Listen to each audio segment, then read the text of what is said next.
到猫屋塔罗占卜的频道，今天来跟大家分享天秤座在7月份的运势。那我们先来看一下今天整个牌面的情况。我感觉很多天秤座的朋友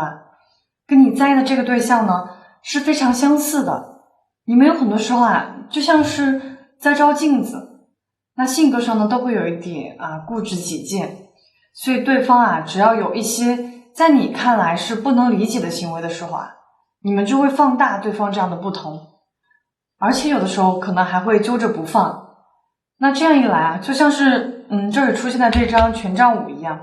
你们之间的矛盾是不断增加的。那如果说你们现在正在暧昧期，而且感觉一直没有明显进展的话，我是觉得你们没有一起向一个共同的点去努力，就是这个劲没有往一处使。你们中至少有一方会觉得对自己而言可能还有更重要的事情需要去努力。我想你们会一直在意这个对象，也是因为他对你的喜欢，但是这种喜欢看起来很多时候是比较含蓄的。对于很多天秤座的朋友来说，我想你们想要的可能更多的是那种明目张胆的爱，那种确定的、肯定的，让你能够感受到很强烈的爱。那这张权杖侍者让我感觉说这个对象在追求自我价值的道路上应该是非常积极，也是非常有行动力的。我想应该也是天秤座的你喜欢他的一个地方。那目前的他对自己的人生就是有很多的想法，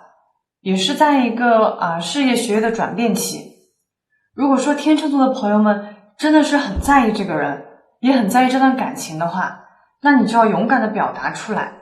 一味的被动和隐藏，那不见得说宇宙就会把美好的恋情呢主动送到你的面前。其实你在意的这个对象对你们这段感情是有期待的，但是表面上看起来可能并不是这样。这样一个模模糊糊的状态，其实我觉得你应该也不知道该怎么样去面对。我感觉你们应该都是自尊心蛮强的人，尤其是你在意的这个对象他很像是白羊座或者是狮子座，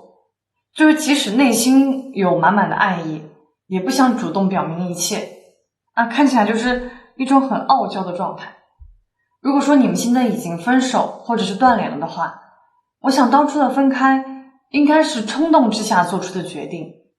就是你们两个人可能有一些不满，但是双方都没有把内心想说的话讲出来，就觉得那既然分开那就分开好了，没有什么大不了的。那这张宝剑三逆位代表说就是因为你们之间是留有一些遗憾在的，所以现在心里才会一直念念不忘。我能感受到你们之间的连结，可能天秤座的你也没有想过说一定要复合什么的，但是你心里就是一直有这个人的影子在，甚至是会梦到你们以前发生过的一些事情。那我觉得现在天秤座的大家需要放轻松一些。我感觉很多的你们是把自己绷得太紧了，那对方在这段时间应该会比之前要主动一些，但是你自己的状态也很重要。毕竟一段感情里只有两个人携手并进才能够有进一步的发展。那这一张女祭司在告诉大家要善用你们的直觉，行动之前呢不要总是为了平衡一切而想的太多，跟着你的直觉走，很多时候反而还会有意想不到的东西。那今天的占卜呢就先分享到这里了。如果大家有心灵方面的需求，或者是有困难需要建议的话，老师都非常乐意帮助大家。感谢大家的观看收听，期待下一次见，拜拜。好看